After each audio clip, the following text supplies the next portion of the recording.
வணக்கம் நண்பர்களே. இந்த முறை நன்னிலம் சட்டமன்ற தொகுதியில் முன்னாள் அமைச்சர் காமராஜ் தோற்க போவது உறுதி. என்னடா இவ்வளவு தூரம் ஆணித்தரமா சொல்றேன்னு பாக்குறீங்களா?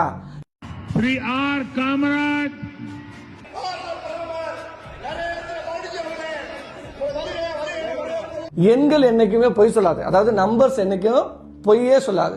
நான் அதுக்கு ஒரு எடுத்துக்காட்டே உங்களுக்கு சொல்ல வர்றேன். இந்த கருத்து கணிப்பெல்லாம் அதிமுக சார்பாக வெளியிடப்பட்ட கருத்து கணிப்பு தான், பாஜக கூட்டணி சார்பாக வெளியிட்ட கருத்து கணிப்பு தான். அந்த கருத்து கணிப்புல கூட நீங்க ஒரு விஷயத்தை எடுத்து நல்லா தெளிவா பார்க்கணும்.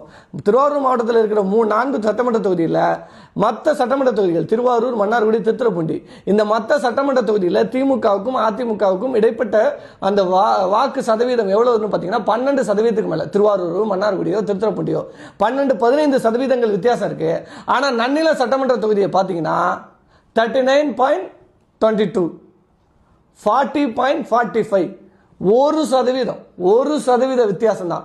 1% அப்படிங்கிறது கிட்டத்தட்ட 3000 ஓட்டுகள் தான். 3.5 ஆண்டுகள் அமைச்சராக இருந்த டிஆர்பி ராஜா இருக்கக்கூடிய மன்னார்குடி சட்டமன்ற தொகுதியில் 12% மேல வாக்கு வித்தியாசம் இருக்கிறது திமுகவுக்கும் அதிமுகவுக்கும் இடையில. ஆனா 10 ஆண்டுகளாக அமைச்சராக இருந்த காமராஜ் அவர்களின் சட்டமன்ற தொகுதியில் வாக்கு வித்தியாசம் 1%. அதனால நிச்சயமாக அவர் தோற்க போவது உறுதி.